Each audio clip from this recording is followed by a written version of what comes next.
Hello hi നമസ്തേ. ഇത് ആയുഷാണ്. ആയുഷ് മീഡിയയുടെ പുതിയൊരു ലക്കത്തിലേക്ക് എവർക്കും സ്വാഗതം. ഞാനിപ്പോൾ എത്തിയിട്ടുള്ളത് പത്തനംതിട്ട കാതോലിക്കാറ്റ് കോളേജിലാണ്. ഇവിടെ ഒരു എക്സിബിഷൻ നടക്കുന്നുണ്ട്.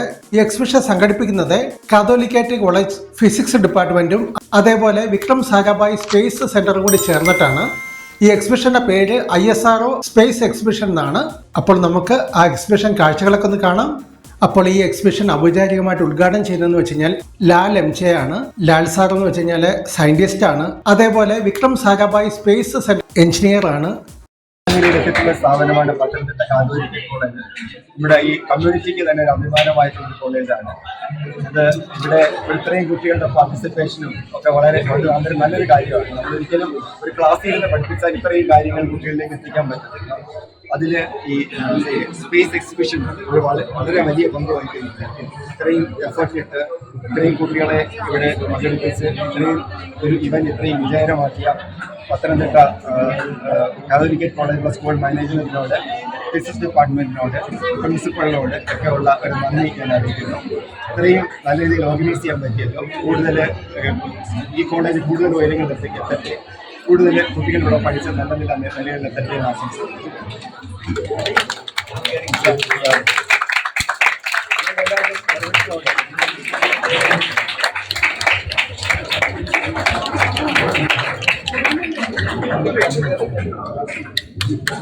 ഇവിടെ വന്നു കഴിഞ്ഞാൽ ആദ്യമേ നമ്മൾക്ക് കാണാൻ കിട്ടുകയെന്ന് വെച്ച് കഴിഞ്ഞാൽ ഇന്ത്യയുടെ സ്പേസ് സയൻസിൻ്റെയും അതിൻ്റെ ഓരോ സ്റ്റെപ്പ് ബൈ സ്റ്റെപ്പായിട്ടുള്ള ഗ്രോത്തിൻ്റെ ഓരോ കാലഘട്ടവും ഇവിടെ ഒരു വിഷ്വൽ ഒരു കാഴ്ച ഒരുക്കിയിട്ടുണ്ട്. ഇവിടെ ഒരു സ്ക്രീനിലായിട്ട് നമുക്കതൊരു വീഡിയോ രൂപത്തിൽ കാണാൻ പറ്റും. ഈ ഒരു വീഡിയോ കണ്ടു കഴിഞ്ഞാൽ കാണുന്ന ആളുകൾക്ക് എളുപ്പം മനസ്സിലാവും നമ്മുടെ സ്പേസ് സയൻസ് എവിടെ നിന്നും തുടങ്ങിയിട്ട് ഏത് ലെവലിൽ എത്തി നിൽക്കുന്നത്. കാണുന്ന ഏതൊരാൾക്കും അഭിമാനം തോന്നുന്ന കാര്യങ്ങളാണ് ഈ വീഡിയോയിലൂടെ ഇവിടെ കാണിക്കുന്നത്.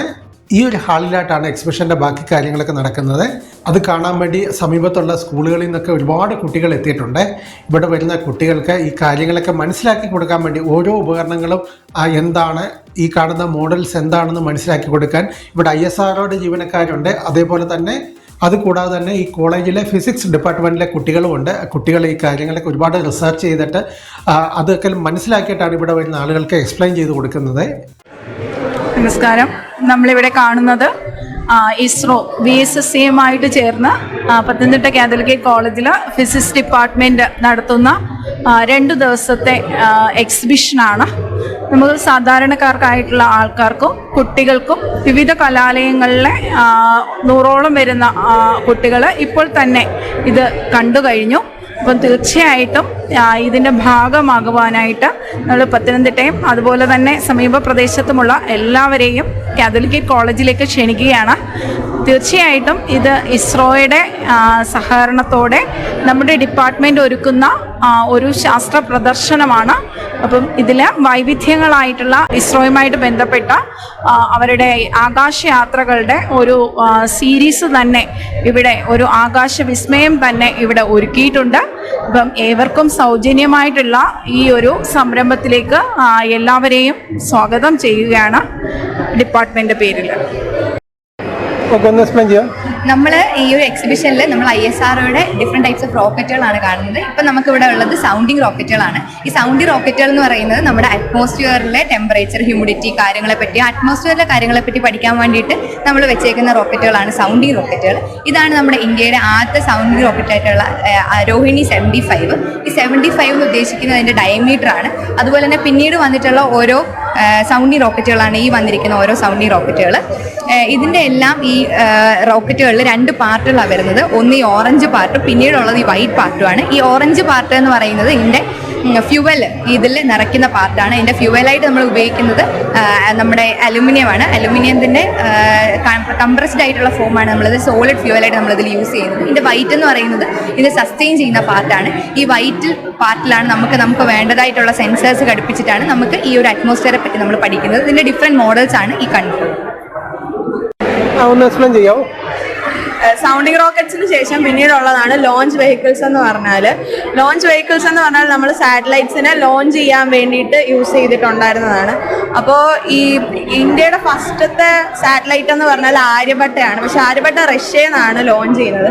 അപ്പോൾ ഇന്ത്യയിൽ നിന്ന് തന്നെ ലോഞ്ച് ചെയ്യാൻ വേണ്ടിയിട്ട് നമ്മൾ ആദ്യമായിട്ട് ഉണ്ടാക്കിയ ഒരു ലോഞ്ച് വെഹിക്കിളാണ് SLV-3 എന്ന് പറയുന്നത്. SLV-3 നമ്മൾ ലോഞ്ച് ചെയ്യുന്നത് രോഹിണി എന്ന് പറയുന്ന സാറ്റലൈറ്റ് ആണ്. ഈ SLV-3ക്ക് 40 കിലോഗ്രാം വെയിറ്റ് വരെയാണ് ക്യാരി ചെയ്ത് കൊണ്ടുപോകാൻ പറ്റിയിട്ടുണ്ടായിരുന്നത്. ഇതിനകത്ത് ഫ്യൂവലായിട്ട് യൂസ് ചെയ്തിട്ടുണ്ടായിരുന്നത് സോളിഡ് സബ്സ്റ്റൻസ്, അതായത് അലൂമിനിയം പൗഡർ ആയിരുന്നു.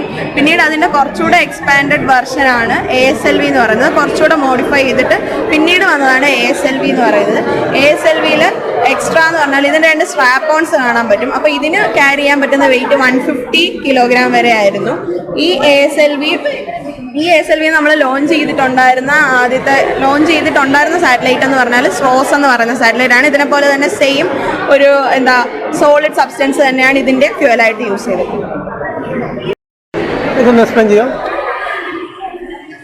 ഇതെന്ന് പറഞ്ഞാൽ നമ്മളിപ്പം SLVകളെ പറ്റിയിട്ട് പറഞ്ഞു കൊടുക്കുന്നത്. SLV എന്ന് പറഞ്ഞാൽ സാറ്റലൈറ്റ് ലോഞ്ചിങ് വെഹിക്കിൾസ്. അതിൽപ്പെട്ട ഏറ്റവും അഡ്വാൻസ്ഡ് ലെവൽ സാധനമാണ്, ലെവൽ റോക്കറ്റാണ്, സാറ്റലൈറ്റ് ലോഞ്ചിങ് വെഹിക്കിളാണ് ഏത് Mark 3 വെഹിക്കിള്.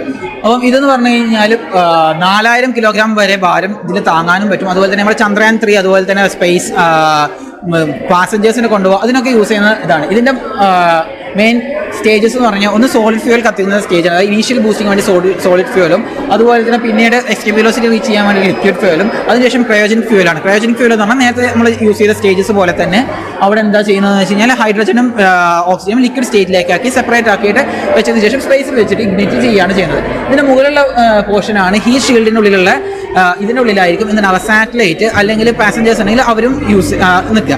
ഇന്നേ വരെ ഹീറ്റ് ഷീൽഡ് എന്ന് പറഞ്ഞു കഴിഞ്ഞാൽ ഒരു മിനിമം താപനില റെസിസ്റ്റൻസ് ചെയ്താൽ മതിയായിരുന്നു. പക്ഷേ ഇനി ഗഗൻയാൻ പോലത്തെ കാര്യങ്ങൾ ചിന്തിക്കുന്ന സമയത്ത് നമുക്ക് പോകുന്നത് മാത്രമല്ല തിരിച്ചു വരുന്നതും കൂടി ആലോചിക്കേണ്ടതുകൊണ്ട് തന്നെ എന്താവും നമുക്ക് ആ ഹീറ്റ് ഷീൽഡിന്റെ കപ്പാസിറ്റി ഒന്നുകൂടെ കൂട്ടേണ്ടി വരും. അതിന് വേണ്ടി ഇപ്പം നമ്മൾ സിലിക്ക പ്ലേറ്റ്സ് ആണ് ഇപ്പോൾ യൂസ് ചെയ്തുകൊണ്ടിരിക്കുന്നത്. അതുകൊണ്ട് 2000 കെൽവിൻ വരെ എന്ത് ചെയ്യാം താപം താങ്ങാനുള്ള ശേഷിയുള്ളതായിരിക്കും. ഇതാണ് ഇപ്പം നമ്മൾ ചന്ദ്രയാൻ 2 അതുപോലെ തന്നെ സ്പേസിന്റെ റീ എൻട്രി എക്സ്പീരിയൻസിനൊക്കെ യൂസ് ചെയ്തിട്ടുള്ള ഇതാണ്. ഇതെന്ന് പറഞ്ഞു കഴിഞ്ഞാൽ ഇപ്പം നമ്മൾ ചെയ്ത് വെച്ചിരിക്കുന്ന ഇതുവരെയുള്ള സാറ്റലൈറ്റ് ലോഞ്ചിങ്ങിന്റെ ഏറ്റവും അഡ്വാൻസ്ഡ് വേർഷൻ ആണെങ്കിൽ ഇതിന്റെ മിനി വേർഷനാണ് ഇത് ഞാൻ ഇപ്പോൾ പറഞ്ഞുതരാം കേട്ടോ. ഇതിന്റെ മിനി വേർഷനാണ് ഇതെന്ന് പറഞ്ഞാൽ 12 നില കെട്ടിടത്തിന്റെ വലുപ്പമുണ്ട്. അതുപോലെ തന്നെ 2000-3000 കോടി രൂപ ചിലവുണ്ട്. പക്ഷേ ചില സമയത്ത് ചില സ്പെഷ്യൽ പർപ്പസസ് ഉണ്ടാവുമല്ലോ. ഇപ്പം നാവിഗേഷൻ സിസ്റ്റം പോലെ തന്നെ ഇപ്പം നമ്മൾ സ്കൂള് കോളേജുകളിലൊക്കെ ഉണ്ടാവും. നമ്മളിപ്പം ബാഡ്ജിലൊക്കെ ചിപ്പ് വെച്ചിട്ട് നമ്മൾ എവിടെ ഉണ്ട് എന്നൊക്കെ കാണുന്നില്ല. അതൊന്നെങ്കിൽ നമ്മൾ GPS വഴി ആക്കാം, അല്ലെങ്കിൽ നമുക്ക് സെപ്പറേറ്റ് സാറ്റലൈറ്റ് സാറ്റലൈറ്റ് ലോഞ്ച് ചെയ്യാൻ പറ്റും. അതിന് വലിയ സാറ്റലൈറ്റ് ഒന്നും വേണ്ട, ചെറിയൊരു സാറ്റലൈറ്റ്, ചെറിയ മൊബൈൽ വലുപ്പത്തിലുള്ള സാറ്റലൈറ്റ്സ് ഒക്കെ ലോഞ്ച് ചെയ്യാൻ പറ്റും. സ്പെഷ്യൽ പർപ്പസ് സാറ്റലൈറ്റ്സ് അതിന് വേണ്ടി നമ്മൾ യൂസ് ചെയ്യുന്നതാണ് ഇത്. ഒരു പറഞ്ഞാൽ ഒരു 2 നില കെട്ടിടത്തിന് വലുപ്പം ഉണ്ടാവുള്ളൂ. ഒരു 10 ദിവസം കൊണ്ട് നമുക്ക് ഇത് ഇന്റഗ്രേറ്റ് ചെയ്യാൻ പറ്റും. സെയിം സാധനം തന്നെ. അതിൻ്റെയൊക്കെ അഡ്വാൻസ്ഡ് വേർഷനാണ് ഇതെന്നുണ്ടെങ്കിൽ ഇതിന്റെ മിനി വേർഷനാണ് ഇത്. ഇതൊന്ന് എക്സ്പ്ലെയിൻ ചെയ്യാം. ഇതെന്ന് വെച്ചാൽ ഒരു റീയൂസബിൾ ലോഞ്ച് വെഹിക്കിളാണ്. അതായത് ഇതൊക്കെയെന്ന് വെച്ചാൽ ഒരു സാറ്റലൈറ്റ് ലോഞ്ച് ചെയ്ത് കഴിഞ്ഞിട്ട് നമുക്ക് വീണ്ടും ഉപയോഗിക്കാൻ പറ്റത്തില്ല. എന്നാൽ ഇതൊരു എയർക്രാഫ്റ്റ് മോഡലാണ്. ഒരു സാറ്റലൈറ്റ് ഒരു ലോഞ്ച് ചെയ്ത് കഴിഞ്ഞിട്ട് ഇത് വീണ്ടും തിരിച്ചു വരും. നമുക്ക് വീണ്ടും കൂടുതൽ സാറ്റലൈറ്റ് ലോഞ്ച് ചെയ്യാൻ വേണ്ടി ഉപയോഗിക്കാം. നമ്മുടെ കോസ്റ്റ് കുറയ്ക്കാൻ വേണ്ടി വീണ്ടും ഉപയോഗിക്കാം. ഇതിനെക്കുറിച്ച് ഒരു ISR ഒരു എക്സ്പെരിമെന്റൽ നടത്തിയിട്ട് അത് തിരിച്ച് ബേ ഓഫ് ബംഗാളിൽ വന്ന് ടേക്ക് ഓഫ് ചെയ്തതാണ്. അപ്പോൾ ഇനി നമ്മുടെ ഫ്യൂച്ചറിൽ കൂടുതലായിട്ട് ഉപയോഗിക്കാം, കോസ്റ്റ് കുറയ്ക്കാൻ വേണ്ടി വീണ്ടും സാറ്റലൈറ്റ് ലോഞ്ച് ചെയ്യാൻ പറ്റും. വീണ്ടും സാറ്റലൈറ്റ് ലോഞ്ച് ചെയ്യാൻ പറ്റും. ഇത് ആര്യഭട്ട ഇന്ത്യയിൽ ആദ്യമായിട്ട് നിർമ്മിച്ച സാറ്റലൈറ്റ് ആണ്. 1975 ഇത് ലോഞ്ച് ചെയ്യുന്നത്. പക്ഷേ ഇസ്രോയിൽ നിന്നല്ലായിരുന്നു, Soviet Union Russian space agency വഴിയാണ് ഇത് ലോഞ്ച് ചെയ്യുന്നത്. ഇത് പോളിഹെഡ്രൽ ഷേപ്പ് എന്തുകൊണ്ടാണെന്ന് വെച്ചാൽ കുറേ maximum number of solar panel ഇതിൽ അറ്റാച്ച് ചെയ്യാൻ വേണ്ടിയിട്ടായിരുന്നു. അപ്പോൾ സോളാർ പാനൽ വഴി ഇഷ്ടംപോലെ സോളാർ എനർജി അബ്സോർബ് ചെയ്തിട്ട് ഇതിന് വർക്ക് ചെയ്യാൻ പറ്റും. ഇത് സക്സസ്ഫുൾ ആയിരുന്നു. സോളാർ ഫിസിക്സിനെ പറ്റി, എക്സ്റേസിനെ പറ്റിയിട്ടും ആസ്ട്രോളജിയൊക്കെ പറ്റി പഠിക്കാൻ വേണ്ടിയിട്ടായിരുന്നു ഇത് ലോഞ്ച് ചെയ്തത്. ഇപ്പോൾ അത് ഓർബിറ്റിലില്ല. Thank you. ഇത് രോഹിണി സാറ്റലൈറ്റ്. ഇത് നിർമ്മിച്ചിരിക്കുന്നത് ഇന്ത്യയിൽ തന്നെയാണ്. ഇസ്രോയിലാണ് ഇത് ഡെവലപ്പ് ചെയ്തത്. ഇത് ലോഞ്ച് ചെയ്തത് ഇന്ത്യയിൽ നിന്ന് തന്നെയാണ്. 1980 ഇത് ലോഞ്ച് ചെയ്തത്. ഇതിന്റെ പേർപ്പസ് എന്താണെന്ന് വെച്ചാൽ സാറ്റലൈറ്റ് ടെക്നോളജി ടെസ്റ്റ് ചെയ്യുക എന്നുള്ളതായിരുന്നു ഇതിന്റെ പേർപ്പസ്. അതുപോലെ തന്നെ ഇത് എക്സ്പീരിയൻസ് ചെയ്യുന്നത് എർത്തിന്റെ ഓർബിറ്റിലാണ്. ഇത്രയൊക്കെ ഉള്ളൂ. ഇതൊന്ന് എക്സ്പ്ലെയിൻ ചെയ്ത്. ഇത് എസ്ട്രോസ് എന്ന് പറയുന്ന ഒരു സാറ്റലൈറ്റ് ആണ്, അതായത് സ്ട്രെച്ചഡ് രോഹിണി സാറ്റലൈറ്റ്. അതായത് ASLV എന്ന് പറയുന്ന റോക്കറ്റ്, അതായത് ഓഗ്മെന്റഡ് സാറ്റലൈറ്റ് ലോഞ്ച് വെഹിക്കിളിൽ പോയ ഒരു സാറ്റലൈറ്റ് ആണിത്. സ്ട്രെച്ചഡ് രോഹിണി സാറ്റലൈറ്റിന്റെ ഒരു അഡ്വാൻസ്ഡ് വേർഷൻ ആണിത്.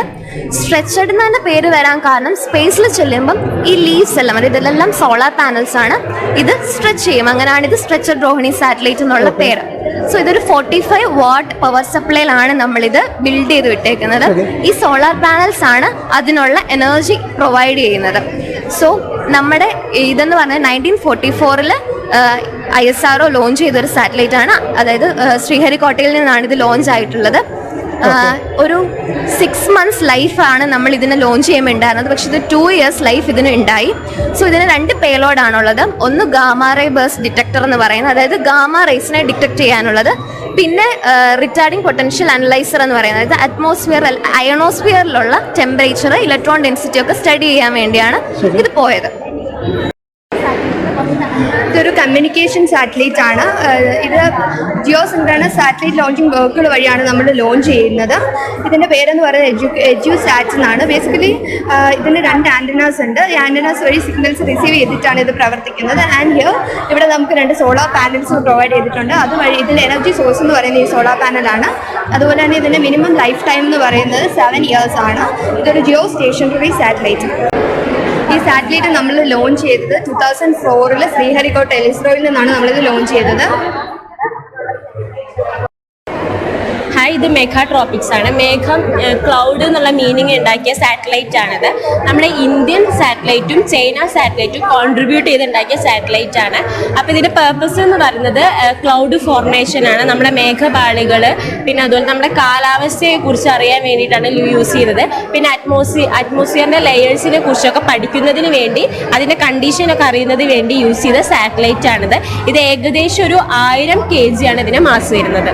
ഓക്കെ, ഇത് രണ്ടും ഒരു റിമോട്ട് സെൻസിങ് സാറ്റലൈറ്റുകളാണ്. ഇത് കാർട്ടോസാറ്റ് 2ന്റെ മോഡലാണ് കൊടുത്തേക്കുന്നത്. അതായത് PSLV ലോഞ്ച് ചെയ്തതാ. ഇതെന്ന് പറഞ്ഞാൽ എർത്തിനെ ഒബ്സർവ് ചെയ്യാന്നുള്ള അതിന്റെ ആപ്ലിക്കേഷൻ എന്ന് വരുന്നത് 650 കിലോഗ്രാം വരും. ഒരു 5 year ആണ് അതിന്റെ ലൈഫ് സ്പാൻ വരുന്നത്. ആൻഡ് ഇതെന്ന് പറഞ്ഞു കഴിഞ്ഞാൽ ഓഷനോസാറ്റ് എന്ന് പറയുന്ന ഇതുപോലുള്ള റിമോട്ട് സെൻസിങ് സാറ്റലൈറ്റ് ആണ്. 5 years ആണ് അതിന്റെ കാലം വരിക. പിന്നെ ഇതും ഇതിനേക്കാളും കുറച്ചുകൂടെ ഭാരമുള്ളതാണ്. ഇത് നമ്മുടെ ഓഷന്റെ സർഫസിലെ കളർ മാറുന്നതും അതുപോലെ വിൻഡിന്റെ സ്പീഡ്, ഡയറക്ഷൻ, അതൊക്കെ നമുക്ക് ഇതിന്റെ ആപ്ലിക്കേഷനായിട്ട് പറയാം. പിന്നെ PSLV എന്നാ ലോഞ്ച് ചെയ്തേക്കുന്നത്. PSLVയുടെ വേറെ സീരീസ് ആണേ ഉള്ളൂ. പിന്നെ ഇത് രണ്ടും പോകുന്നത് പോളാർ ടു പോളാർ, അതായത് അതിന്റെ ഓർബിറ്റ് ടൈപ്പ് എന്ന് പറയുന്നത് സൺ സിങ്ക്രണസ് ആയിട്ടുള്ള ഓർബിറ്റ് ടൈപ്പ് ആണ്. ഒരു 200 മുതൽ 800 ഓൾട്ടിറ്റ്യൂഡിലായിരിക്കും ഈ സാറ്റലൈറ്റുകൾ ഉണ്ടാവുക. ശരി, താങ്ക് യു. നമുക്ക് ഇതെന്ന് പറയുമ്പോൾ കമ്മ്യൂണിക്കേഷന് വേണ്ടിയാണ് നമ്മൾ ഈ കോള്, ചാറ്റ് അതൊക്കെ ചെയ്യത്തില്ലയോ, അത് ഈ വഴി ഫ്രീക്വൻസി ആയിട്ട് വരും.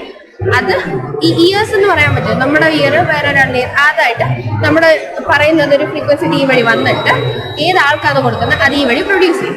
അങ്ങനെയാണ് ഇതിന്റെ അഡ്വാൻസ്ഡ് ആണ് ഇത് എന്ന് പറയുമ്പോൾ. ഈ ബ്രോഡ്കാസ്റ്റ്, റേഡിയോസ്, വീഡിയോസ് അതൊക്കെ പലതല്ലേ ഓപ്പൺ ചെയ്യുന്നത്. അപ്പോൾ അവർ പ്രൊഡ്യൂസ് ചെയ്യുന്ന ഫ്രീക്വൻസി അത് ഈ വഴി വരും. അത് നമ്മളിപ്പോൾ മക്കളുടെ എല്ലാവരുടെയും വീട്ടിൽ പലതും പല സമയത്ത് ഓരോന്നിനും ഓപ്പൺ ചെയ്യുന്നത്. അപ്പോൾ അത് അവിടെ എല്ലായിടത്തും കിട്ടണമെങ്കിൽ വേണ്ടിയാണ് ഇത് ആ തരുന്ന ഫ്രീക്വൻസി ഡീകോഡ് ചെയ്തിട്ട് നിങ്ങളുടെ എല്ലാവരുടെയും വീട്ടിൽ ഓരോന്നായിട്ട് പ്രൊഡ്യൂസ് ചെയ്യും. മനസ്സിലായോ? ഇതെന്ന് പറയുന്നത് വേറെ കമ്മ്യൂണിക്കേഷൻ സാറ്റലൈറ്റ് സിസ്റ്റം ആണ്. ഇതിന്റെ പേര് Indian navigation region satellite system എന്നാണ്. എന്ന് പറയുന്നത് റീജിയൻ ഏരിയയിൽ ഫ്ലഡോ വല്ലതും ഉണ്ടെങ്കിൽ ഈ ഇതിൽ കൂടെയാണ് നമുക്ക് കമ്മ്യൂണിക്കേഷൻ കിട്ടുന്നത്. പിന്നെ ബോർഡറിൽ കിടക്കുന്ന ആർമീസിലും അവരുടെ എനിമി അറ്റാക്ക് ചെയ്യുന്നുണ്ടെങ്കിൽ അപ് ടു ഡേറ്റ് ആയിട്ടുള്ള ഇൻഫർമേഷൻ ഈ സാറ്റലൈറ്റിൽ കൂടെയാണ് കിട്ടുന്നത്. ഈ മോഡൽ എത്ര സാറ്റലൈറ്റ് ഇന്ത്യ യൂസ് ചെയ്യുന്നുണ്ടെന്ന് അറിയാം? 7 മോഡലുണ്ട്. 7 മോഡൽ. ഇപ്പോൾ എല്ലാം ആക്റ്റീവ് ആണ്. ഇതിപ്പോ എല്ലാം ആക്റ്റീവ് ആണ്. ശരി, ഓക്കെ. ചന്ദ്രയാൻ 1 ആണ്. ചന്ദ്രയാൻ 1 എന്ന് പറയുന്നത് ഇന്ത്യയുടെ ആദ്യത്തെ മൂൺ മിഷനാണ്. ഇത് ചന്ദ്രന്റെ ഔട്ടർ സർഫസിനെ കുറിച്ച് പഠിക്കാനും കൂടാതെ അതിന്റെ ഒരു ഫുൾ മാപ്പിംഗ് തരാനും ഈ സാറ്റലൈറ്റിന് കഴിഞ്ഞിട്ടുണ്ട്. പിന്നെ ഇന്ത്യയിൽ ചന്ദ്രനിലെ വാട്ടർ മോളിക്യൂൾസിന്റെ പ്രസൻസ് ഐഡന്റിഫൈ ചെയ്യാനും ഇത് ഹെൽപ്പ് ചെയ്തിട്ടുണ്ടായിരുന്നു. 2 years ആണ് ഇതിന്റെ ലൈഫ് സ്പാൻ വരുന്നത്. കൂടാതെ 2022 ഒക്ടോബർ 2008 ഇത് ലോഞ്ച് ചെയ്തിട്ടുണ്ടായിരുന്നത്. ഇത് നമ്മുടെ ഇന്ത്യയുടെ ഫസ്റ്റ് സ്മാർട്ട് മിഷനായ മംഗൾയാന്റെ സാറ്റലൈറ്റ് ആണ്. ഇത് സോളാർ പാനൽ, നമ്മൾ അതിന്റെ സോളാർ എനർജി യൂസ് ചെയ്താണ് നമ്മൾ അതിന്റെ ബാറ്ററി റീസ്റ്റോക്ക് ചെയ്യുന്നത്. ഇതിനകത്ത് നമ്മുടെ മാർസിന്റെ അറ്റ്മോസ്ഫിയറിനെ കൂടി സ്റ്റഡി ചെയ്യാനായിട്ടാണ് നമ്മളിത് വിക്ഷേപിച്ചത്. നമ്മുടെ ഇന്ത്യയാണ് ഏഷ്യയിലെ തന്നെ ഫസ്റ്റ് കൺട്രി ഒരു മാർസ് മിഷൻ ഫസ്റ്റ് അറ്റംപ്റ്റിൽ തന്നെ സക്സസ്ഫുള്ളി ചെയ്യാൻ കഴിഞ്ഞത്. ഇതിനകത്ത് ഒരു 5 പേലോഡ്സ് ഉണ്ട്, കുറച്ച് സ്പെക്ട്രോമീറ്റർ, ഫോട്ടോമീറ്റേഴ്സ്, പിന്നെ ഒരു ഇൻഫ്രാറെഡ് സെൻസേഴ്സ്, അങ്ങനെ കുറച്ച് 5 പേലോഡ്സ് ആണുള്ളത്. ഇത് 2013 നവംബറിലാണ് വിക്ഷേപിച്ചത്. ഇത് ഓവർ 8 years ആയിട്ട് അത് ഇപ്പോഴും വർക്കിംഗ് ആണ്. Thank you. ഈ പ്രൊജക്ടിന്റെ പേര് ആദിത്യ L1 എന്നാണ്. സണ്ണിനെ പറ്റി പഠിക്കാൻ വേണ്ടി ഇന്ത്യ, അതായത് ISRO ലോഞ്ച് ചെയ്ത ആദ്യത്തെ പ്രൊജക്റ്റ് ആണ് ആദിത്യ L1. സണ്ണിന്റെ കൊറോണ എന്ന് വെച്ചാൽ ഔട്ടർമോസ്റ്റ് സർഫസിനെ പറ്റി പഠിക്കാൻ വേണ്ടിയാണ് നമ്മളിത് യൂസ് ചെയ്യുന്നത്. PSLV C57 ആണ് ഇതിന്റെ ലോഞ്ചിങ് വെഹിക്കിൾ. 2023 സെപ്റ്റംബർ 2 ഈ പ്രൊജക്ട് ലോഞ്ച് ചെയ്തത്. സോ ഇപ്പോഴും ആക്റ്റീവ് ആണ്. ആൻഡ് സണ്ണിന്റെ atmospheric conditions, pressure, magnetic field, ഇതിനെ പറ്റിയിട്ടൊക്കെ ഡീറ്റെയിൽ ആയി ഈ പ്രൊജക്ട് കാരണം നമുക്ക് മനസ്സിലാവും. ആൻഡ് സതീഷ് ധവാൻ സ്പേസ് സ്റ്റേഷനിൽ നിന്നാണ് ഇത് ലോഞ്ച് ചെയ്തത്. ആൻഡ് ഈ പ്രൊജക്ട് സിറ്റുവേറ്റ് ചെയ്യുന്നത് ലഗ്രാഞ്ചിയൻ പോയിന്റ് എന്ന് പറയുന്ന ഒരു പോയിന്റിലാണ്. സണ്ണും എർത്തും തമ്മിലുള്ള ഗ്രാവിറ്റി ബാലൻസ്ഡ് ആകുന്ന ലഗ്രാഞ്ചിയൻ പോയിന്റിലാണ് ഈ പ്രൊജക്ട് സ്ഥിതി ചെയ്യുന്നത്. ആൻഡ് ഇതിന്റെ വെയിറ്റ് ഓൾമോസ്റ്റ് 1457 കിലോഗ്രാം ആണ്. Thank you. ഒന്ന് എക്സ്പ്ലെയിൻ ചെയ്യോ? ഇത് സിലിക്കൺ ഷീറ്റാണ്. സിലിക്കൺ ഷീറ്റും സിലിക്കൺ ബാറുമാണ്. ആക്ച്വലി ടെമ്പറേച്ചർ റെസിസ്റ്റൻസ് കൂടുതൽ കിട്ടാൻ വേണ്ടി സോളാർ മിഷൻസിലൊക്കെ സാറ്റലൈറ്റ്സിന് മെറ്റീരിയൽസ് ആയിട്ട് യൂസ് ചെയ്യുന്നത്. ഇത് ലേറ്റസ്റ്റ് വെർഷൻ ബാറ്ററീസ് ആണ് റോക്കറ്റ്സിലൊക്കെ യൂസ് ചെയ്യുന്നത്. ഇത് അതിന്റെ ഓൾഡ് വെർഷൻ. ഒന്ന് എക്സ്പ്ലെയിൻ ചെയ്യാം. ഇതെന്ന് വെച്ച് കഴിഞ്ഞാൽ സാറ്റലൈറ്റ് ത്രസ്റ്റർ ആണ്. ഇത് നമ്മൾ യൂസ് ചെയ്യുന്നത് സാറ്റലൈറ്റിന്റെ പൊസിഷന്, അതേപോലെ തന്നെ അതിന്റെ ഓറിയന്റേഷനൊക്കെ കൺട്രോൾ ചെയ്യാൻ വേണ്ടിയിട്ട്, അതിന്റെ പൊസിഷൻ ചേഞ്ച് ചെയ്യാൻ വേണ്ടിയിട്ടാണ് യൂസ് ചെയ്യുന്നത്. ഇത് കേബിൾ കട്ടറാണ്. ഇത് നമ്മൾ യൂസ് ചെയ്യുന്നതെന്ന് വെച്ച് കഴിഞ്ഞാൽ നമ്മളുടെ സാറ്റലൈറ്റിലെ ആന്റിനാസ് അല്ലെങ്കിൽ സോളാർ പാനൽസ് പോലുള്ള സംഭവങ്ങൾ കട്ട് ചെയ്തിരിക്കുന്ന ഹൈലി കേബിളി കണക്റ്റഡ് ആയിരിക്കും. ആ കേബിൾ കട്ട് ചെയ്യാൻ വേണ്ടിയിട്ടാണ് ഇത് യൂസ് ചെയ്യുന്നത്. ഇത് ബോൾട്ട് കട്ടറാണ്. ബോൾട്ട് കട്ടർ എന്ന് പറയുമ്പോൾ നമ്മൾ ബോൾട്ടൊക്കെ നല്ല ടൈറ്റ് ആയിട്ടായിരിക്കും മുറുക്കി വെച്ചിരിക്കുന്നത്. അപ്പൊ അത് റിമൂവ് ചെയ്യാൻ വേണ്ടിയിട്ട്, അതിന്റെ റിമൂവലിന് വേണ്ടിയിട്ടാണ് ഈ ബോൾട്ട് കട്ടർ യൂസ് ചെയ്യുന്നത്. PSLV 4-ലെ 4ാമത്തെ സ്റ്റേജ്, PSLV-ലെ 4ാമത്തെ സ്റ്റേജിൽ യൂസ് ചെയ്യുന്ന ലിക്വിഡ് എഞ്ചിന്റെ ഒരു മോഡലാണ് ഈ ഇരിക്കുന്നത്. ഇത് നമ്മൾ ലിക്വിഡ് എഞ്ചിനിൽ യൂസ് ചെയ്തിരിക്കുന്ന ഫ്യൂവല് മോണോമീഥൈൽ ഹൈഡ്രസൈൻ എന്ന് പറയുന്ന ഒരു ലിക്വിഡ് ഫ്യൂവലാണ്. ഈ ലിക്വിഡ് ഫ്യൂവൽ കമ്പഷൻ നടത്താനായിട്ട് നമ്മൾ നൈട്രജന്റെ പല ഓക്സൈഡ്സ് ആണ് ഓക്സിഡൈസർ ആയിട്ട് യൂസ് ചെയ്തത്. ഈ ഓക്സൈഡ്സ് വരുന്നത് ഇതുവഴിയും പിന്നെ ഈ ഫ്യൂവൽ വരുന്നത് ഈ വഴിയാണ്. ഇതിലൂടെ കമ്പൈൻ ചെയ്തിട്ടാണ് കമ്പഷൻ നടക്കുന്നത്. ഇത് PSLV-യുടെ 4th സ്റ്റേജിലായിരിക്കും കാണുക. ഇതിനകത്ത് ഏത് ഫ്യൂവലാണ് നമ്മൾ യൂസ് ചെയ്യുക? ഏത് ഫ്യൂവലാണ് യൂസ് ചെയ്യുന്നത്? ഒരു ഫ്യൂവലാണ് യൂസ് ചെയ്യുന്നത്, monomethyl hydrazine. Okay, thank you. ഇത് ISROയുടെ 2007 ലോഞ്ച് ചെയ്ത SRE മിഷന്റെ മോഡലാണ്. SRE എന്ന് വെച്ചാൽ സ്പേസ് ക്യാപ്സ്യൂൾ റിക്കവറി എക്സ്പെരിമെന്റ്. അപ്പോൾ നമ്മൾ ഇവിടുന്ന് ലോഞ്ച് ചെയ്ത ഈ ഒരു ക്യാപ്സ്യൂള് 12 days ഓർബിറ്റ് ചെയ്തിട്ട് തിരിച്ച് എർത്തിന്റെ അറ്റ്മോസ്ഫിയറിലേക്ക് റീ എൻട്രി ചെയ്തപ്പോൾ കത്തിപ്പോകാനുള്ള ചാൻസ് ഉണ്ട്. പക്ഷേ ഇത് കത്തിപ്പോയില്ല. ബിക്കോസ് ഇതിൽ കോട്ട് ചെയ്തിരിക്കുന്നത് സിലിക്ക ടൈലും കാർബണൊക്കെ വെച്ചിട്ടാണ്. സോ അതിൻ്റെ ഒരു പ്രത്യേകത എന്ന് വെച്ചാൽ ഇതിന് 2000 ഡിഗ്രി സെൽഷ്യസ് വരെ വിത്ത്സ്റ്റാൻഡ് ചെയ്യാൻ പറ്റും. അപ്പോൾ ഇത് കത്തിപ്പോയില്ല. ഇത് വന്ന് ലാൻഡ് ചെയ്തത് ബേ ഓഫ് ബംഗാളിലാണ്. ആൻഡ് ഇനി വരുന്ന ഗഗൻയാൻ പോലുള്ള മിഷനിലൊക്കെ ഇതായിരിക്കും യൂസ് ചെയ്യുക. സോ ഇതെന്ന് പറഞ്ഞു കഴിഞ്ഞാൽ വികാസ് എഞ്ചിനാണ്. Vikas engine PSLV, GSLV Mark 1, 2 പിന്നെ LSV 3-ൽ യൂസ് ചെയ്യുന്ന എഞ്ചിനാണ് ഈ വികാസ് എഞ്ചിൻ എന്ന് പറയുന്നത്. ഇതെന്ന് പറഞ്ഞു കഴിഞ്ഞാൽ ഒരു ലിക്വിഡ് ഫ്യൂവൽ റോക്കറ്റ് എഞ്ചിനാണ്. നമ്മളിവിടെ സോളിഡ് ഫ്യൂവൽ യൂസ് ചെയ്യുന്നില്ല.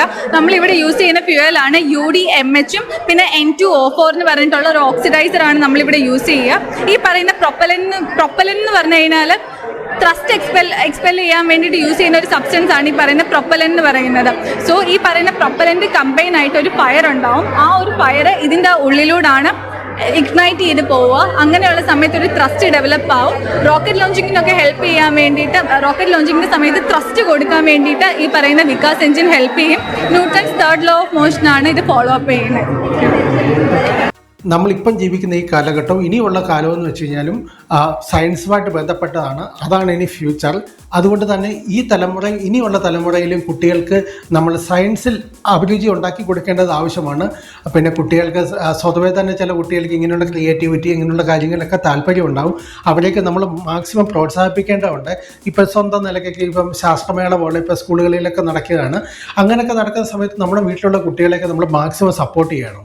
അവർക്ക് വേണ്ടുന്ന റിസർച്ച് ചെയ്യാനുള്ള സംവിധാനം ഒരുക്കണം. അവർക്ക് വേണ്ടുന്ന റോ മെറ്റീരിയൽസ് വാങ്ങിച്ചു കൊടുക്കണം. ഇങ്ങനെയൊക്കെ ചെയ്താലുള്ള ഗുണമെന്ന് വെച്ച് കഴിഞ്ഞാൽ കുട്ടികളിൽ നല്ല അവരുടെ ക്രിയേറ്റിവിറ്റി കൂടും, സയൻസിനോടുള്ളൊരു താല്പര്യം കൂടും, അതുപോലെ ആ ചുറ്റുപാട് മനസ്സിലാക്കാനുള്ളൊരു കഴിവ് കൂടുന്നുണ്ട്. എന്താണ് ഫ്യൂച്ചർ എന്ന് അവർക്ക് തന്നെ ഒരു ഐഡിയ ഉണ്ടാക്കാൻ പറ്റുന്നുണ്ട്. അല്ലാതെ നമ്മളെപ്പോഴും ആ പുസ്തകങ്ങൾ ആ രീതിയിൽ കുട്ടികളെ മാറ്റാൻ പാടില്ല. അതുകൊണ്ട് തന്നെ ഇങ്ങനെയുള്ള എക്സിബിഷനൊക്കെ മാക്സിമം നമ്മൾ പേരൻസൊക്കെ കുട്ടികളെ കൊണ്ട് കാണിക്കണം. ഇങ്ങനെ കാണിക്കുന്നത് ആ കുട്ടികളുടെ ഫ്യൂച്ചറിന് ഒരുപാട് ഗുണം ചെയ്യുന്നതാണ്. അപ്പോൾ ഇതേപോലുള്ള കാഴ്ചകളൊക്കെ നമ്മുടെ ചാനലിൽ കൂടെ ഇനിയും എത്തിക്കുന്നതാണ്. അപ്പോൾ സയൻസിലൊക്കെ താല്പര്യമുള്ള കുട്ടികളൊക്കെ ഉണ്ടെങ്കിൽ നമ്മുടെ ഈ ചാനൽ ഈ പേജൊക്കെ ഒന്ന് ഫോളോ ചെയ്യുകയും അതുപോലെ സബ്സ്ക്രൈബ് ചെയ്യുകയൊക്കെ ചെയ്യണം. അപ്പോൾ അടുത്ത ദിവസം നമ്മൾ മറ്റൊരു വിഷയം മറ്റൊരു വീഡിയോ ആയിട്ട് എത്തുന്നതാണ്.